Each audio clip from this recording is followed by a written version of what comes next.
Guys, we finally did it. I finally got my first 10 out of 10. Anything's possible. Anything's possible!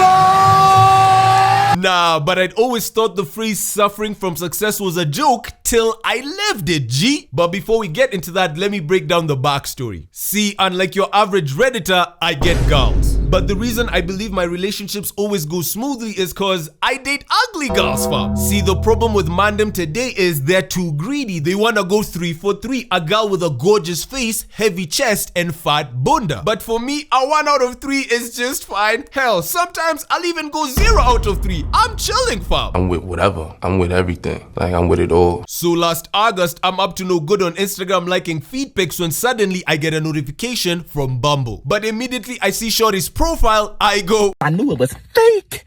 I knew it.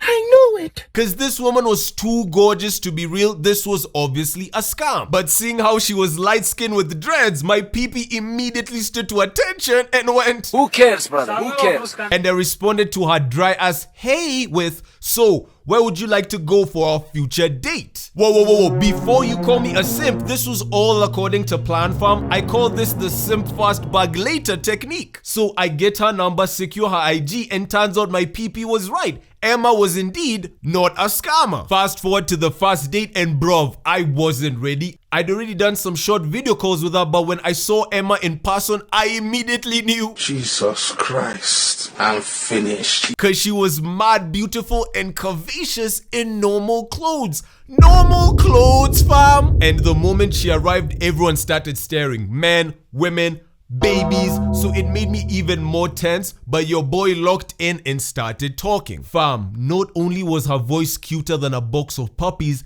but I couldn't handle her eyes. I kept losing myself in her eyes, G, like I was swimming in them. Real talk. Luckily though, since it was a first date, she did most of the talking. All I did was ask questions, crack jokes, and it went great. Real talk though, Shorty was boring as hell. Don't get me wrong, she was nice and all, but her personality was just like a politician that keeps their promises.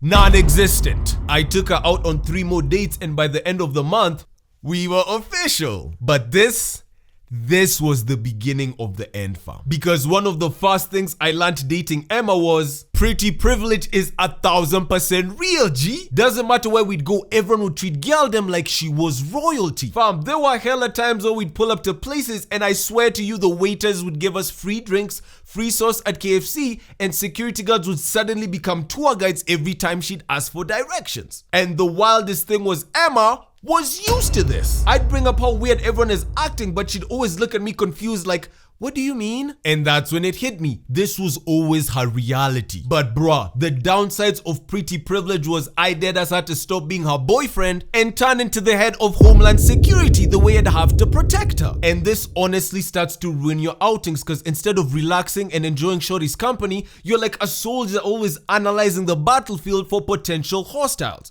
Fam, my heart was beating fast as hell every time I'd go outside. Number 2, you stop thinking rationally. Here's the thing. Usually when you date a girl, she'll be super innocent, perfect, and flawless for around the first 4 months. Then after that, your brain will finally stop glazing and you can finally see that she's a little bit ugly, G.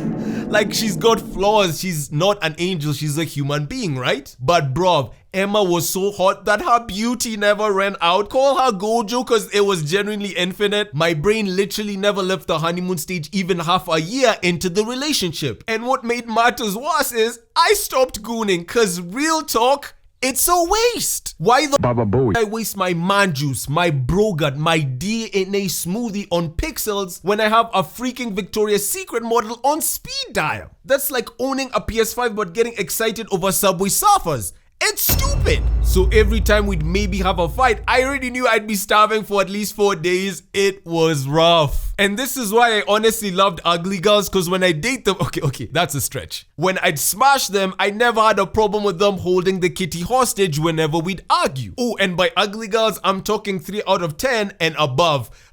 Even I've got standards, fam. I never go lower than 3. So despite my elite ball knowledge, saying no to Emma felt like doing the plank for an hour. It was impossible, cause the worst part was not only was she financially irresponsible, she'd spent 90% of her salary on dumb, but still wanted me to waste money on her too. As more and more time passed, however, I could feel myself losing my balls, you know? I could feel my testosterone dropping. But the day I realized I was cooked, deep fried, oven baked, and drenched in hot sauce was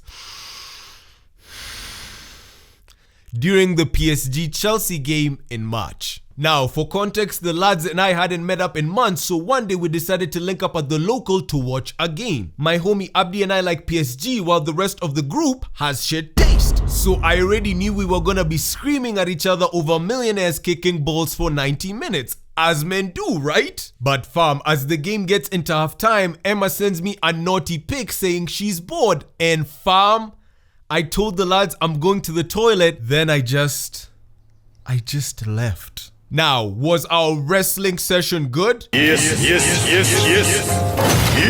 It was incredible. Nah. Y'all should have seen me. I'd have made Johnny Sins proud. But as I'm laying there with Emma, I just realized I'm a bitch, fam. Nah, I could feel my ancestors watching in disappointment. I abandoned a meetup we'd been planning for months, and here I am scrolling on Pinterest with Shorty.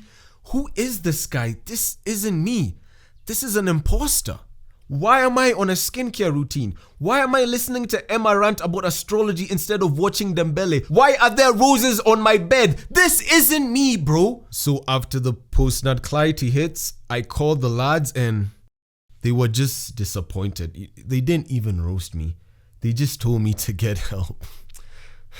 Yeah, G, I'm a different guy and I don't like it.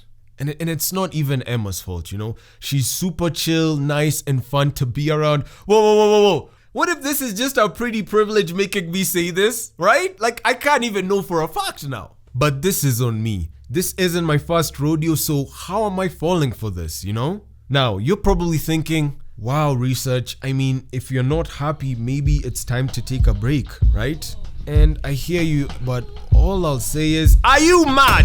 Emma's a 5-star meal. I ain't letting that go to go find myself. This isn't Disney Junior, bro. I'm not fucking leaving.